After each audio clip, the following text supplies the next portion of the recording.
હાલ ગુજરાતભરમાં ક્ષત્રિયો દ્વારા રૂપાલાના વિરોધમાં સંમેલનો યોજવામાં આવી રહ્યા છે, પરંતુ આ ક્ષત્રિય સંમેલન રૂપાલા કે ભાજપના વિરોધમાં નથી, પરંતુ તેમના સમર્થન માટે યોજવામાં આવ્યું છે। આ દ્રશ્યો ગોંડલના છે, જ્યાં ભાજપ સમર્થનમાં ક્ષત્રિય સંમેલન યોજાયું, જેમાં જયરાજસિંહ જાડેજાએ હાલ ચાલી રહેલા ક્ષત્રિય આંદોલનને કોંગ્રેસ પ્રેરિત ગણાવ્યું હતું। ચાલી રહેલું જે આંદોલન છે મારી દ્રષ્ટિએ તો કોંગ્રેસ પ્રેરિત આંદોલન છે।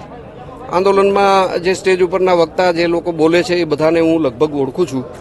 લગભગ કોંગ્રેસમાં કોઈ લડેલા છે, કોઈ હારેલા છે, કોઈ કોંગ્રેસનો હોદ્દો ધરાવે છે। જ્યારે યુવા ક્ષત્રિય આગેવાન જ્યોતિરાદિત્ય સિંહે જણાવ્યું હતું કે લોકો સમાજ હિતને બદલે રાજકીય રોટલા શેકી રહ્યા છે। અમને 100% સંપૂર્ણપણે વિશ્વાસ છે કે ભાઈ કોઈ પણ આંદોલન ગોંડલના ક્ષત્રિય હોય, ગોંડલ તાલુકાના ક્ષત્રિય હોય, રાજકોટ જિલ્લાની અંદર ગ્રામ્ય વિસ્તારના વસતા અમારા વિસ્તારમાં જે ક્ષત્રિય સમાજના ગામો છે એમાં કોઈ પણ એની ઇફેક્ટ નહીં આવે।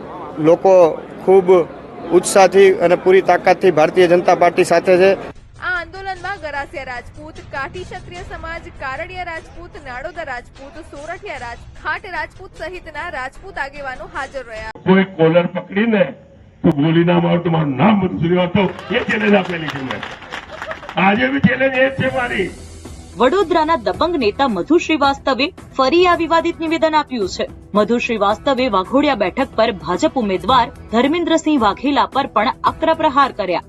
ભારતીય જનતા પાર્ટીનો જન્મ આપનાર મધુ શ્રીવાસ્તવ છે વાઘોડિયાની ધરતી ઉપર, અને ભારતીય જનતા પાર્ટીને હરાવનાર બી મધુ શ્રીવાસ્તવ છે। અપક્ષ તરીકે લડીને બી ભારતીય જનતા પાર્ટીને આ વખતે હરાવી દીધું છે। વખત તો 101% ટોપલે ભરીને લગાય, ટ્રક ભરીને લગા કે ટેન્કર ભરાઈને પીવડાય, લોકોને ખવડાય, તારું કઈ થઈ જશે અને તને હરાવશે। આટલું ધ્યાન રાખજે। મધુ શ્રીવાસ્તવે મતદારોને કોંગ્રેસને મત આપવા માટે અપીલ કરી। મશીન પર બટન દબાવજો, ઉપર બી પંજો, નીચે બી પંજો, પંજાને આપજો ખરેખર દેશને આઝાદ કરવા માટે। મધુ શ્રીવાસ્તવે ધર્મેન્દ્રસિંહ વાઘેલા પર ગંભીર આક્ષેપો પણ કર્યા। આ દ્રશ્યો પરસોત્તમ રૂપાલા અને ભાજપની વધતી મુશ્કેલીની સાબિતી આપે છે। રૂપાલાના નિવેદન બાદ ક્ષત્રિયોનો રોષ દિવસે દિવસે વધુ ઉગ્ર બનતો જઈ રહ્યો છે। ત્યારે આજે અમદાવાદમાં ક્ષત્રિય સમાજ દ્વારા રૂપાલાના વિરોધમાં ધર્મ રથયાત્રા યોજવામાં આવી, જેમાં હજારોની સંખ્યામાં ક્ષત્રિયો જોડાયા હતા। આ યાત્રામાં મોટી સંખ્યામાં બાઇક અને ગાડીઓ જોડાતા હાઈવે પર 1 કિલોમીટર સુધી લાંબી લાઈન જોવા મળી।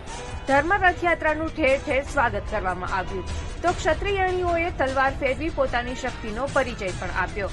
સમગ્ર યાત્રા દરમિયાન ક્ષત્રિયોએ જય ભવાની ભાજપ જવાનીના નારા લગાવ્યા હતા। આ ધર્મરથ યાત્રા કૃષ્ણનગર, બાપુનગર, ખોખરા, અમરાઈવાડી, હાટકેશ્વર જેવા વિસ્તારોમાં ફરી અને વસ્ત્રાલ ખાતે પૂર્ણ થઈ હતી।